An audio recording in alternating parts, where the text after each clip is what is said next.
आदाब दोस्तों, मैं मोहम्मद वैस न्यूज़ ट्रैक चैनल पर आपका इस्तकबाल करता हूं। आज हम बात करेंगे देश भर में फैली वक्फ संपत्तियों के बारे में। दिल्ली में आज एक राष्ट्रीय स्तर का सेमिनार वक्फ संपत्तियों के संरक्षण, देख रेख और बचाव के लिए आयोजित किया गया था। इसमें राष्ट्रीय स्तर पर एक संगठन का गठन किया गया है, ये संगठन देश भर में फैली वक्फ प्रॉपर्टीज़ की देख रेख, वहाँ होने वाले अवैध कब्ज़ों और उसको अवैध कब्ज़ों से खाली कराने के प्रयास करेगा।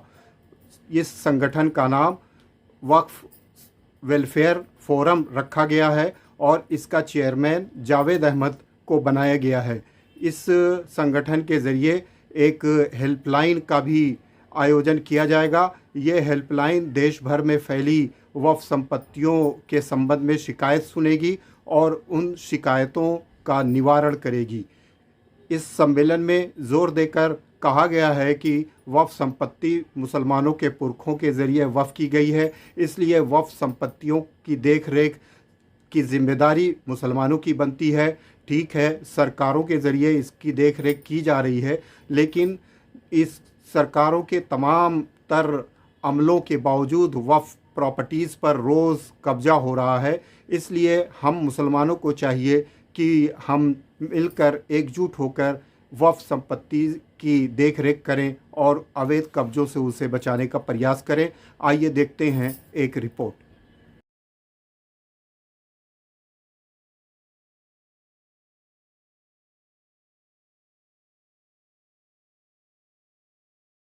के माफिक चलना चाहिए। अब चलिए, हम यही तो बोलते ही रहते हैं, बोलने से हमारा काम क्या है? हमारी जायदादों को हम किस तरीके से तहफ़्फ़ुज़ कर सकते हैं। सबसे पहले मैं ये बात बताना चाहता हूं, हम जिंदगी भर वक्फ बोर्ड का अमला यही गाना गा रहे ना। ये इनएफिशिएंट इंस्टीट्यूशन अगर आपके पास है, आपकी खुद इंस्टीट्यूशन में आपका अमला इनएफिशिएंट है, तो आप करेंगे क्या? मोटिवेशनल स्पीकर्स को बुलाएंगे, उनसे मोटिवेशन करवाएंगे, आप अपने कारिंदों को एक ट्रेनिंग इंस्टीट्यूट खोलेंगे, यानी 50% से कम या ऐसा से कम तरीन। ये हमारे फैजान मुस्तफ़ा साहब का कल एक सेमिनार में स्टेटमेंट था कि 2 तरह की माइनॉरिटी होती है, जिसका ये जिक्र कर रहे हैं, बहुत ही स्मार्ट है। अल्हम्दुलिल्लाह हम इसको आगे बढ़ाते हुए जो और मुख्तलिफ शहरों से जो लोग आए हैं, उनके हम उन्हीं पे जहाँ से हैं उनके मुख्तसर तस्वुरात सुनेंगे। तो पहला जो है वाराणसी से इश्तियाक साहब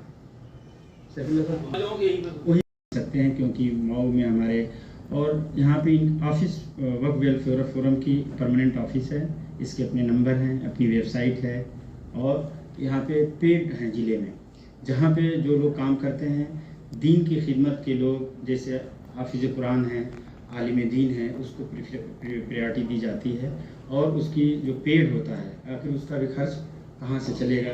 और वॉलंटियर तौर पे 1-2 रोज़ काम कर सकता है, लेकिन वो रेगुलर नहीं करेगा।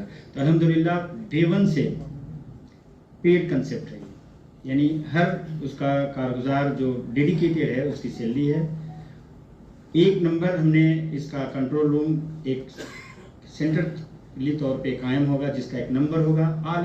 मुल्की तौर पे, मुल्की सतही तौर पे कोई भी, चूँकि कानून एक है, वक्फ एक्ट जो कानून है यूनिफॉर्म है, तो उसके मसले मसाइल तकरीबन यूनिफॉर्म है। तो हमारे पास जो पैनल है, जिसे हमारे हजरात यहाँ पे हैं, तो हम लोग एक कंट्रोल रूम का भी आगाज़ 1 हफ्ते बाद कर देंगे। नंबर मिल गया है और इसके लिए एक मैगज़ीन की भी हम लोगों ने शुरुआत की है, जो आपको पोर्टल के ज़रिए हिंदी और उर्दू में जो भी हिंदुस्तान में औकाफ से मुतल्लिक होगा, आपको digitally you will get the information. बहुत बहुत शुक्रिया इश्तियाक साहब।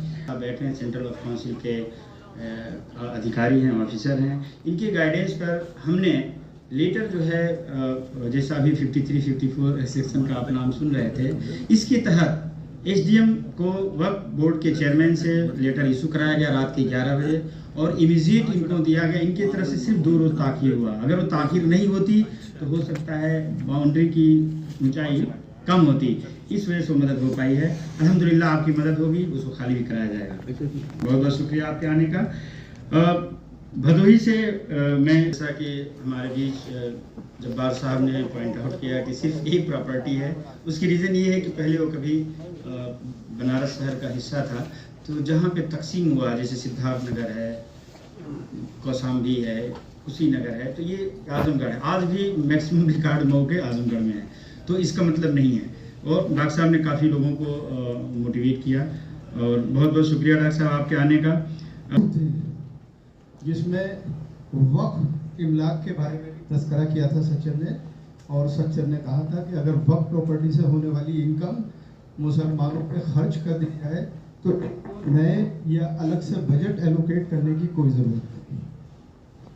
हमने उन 72 जो भारत सरकार का कहना था कि हमने सच्चर की सिफारिशात पे ये काम किया, RTI से बिंदुवार सबकी इंफॉर्मेशन इकट्ठा की, और स्पेशली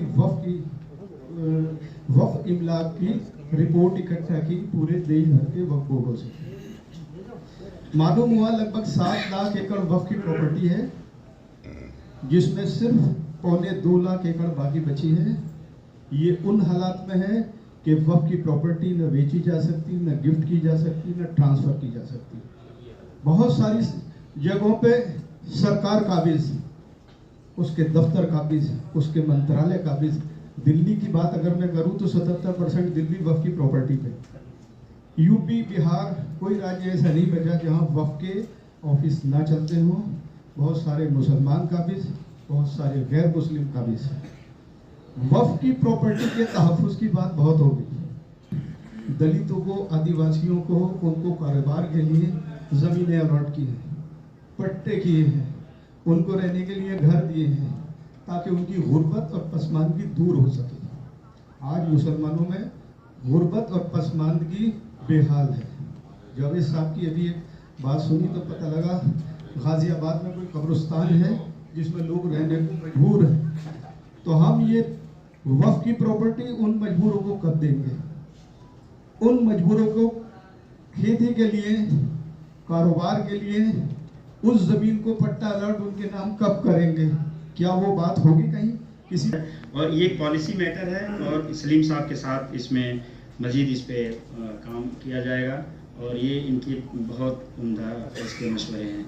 मैं इस कार्रवाई को आगे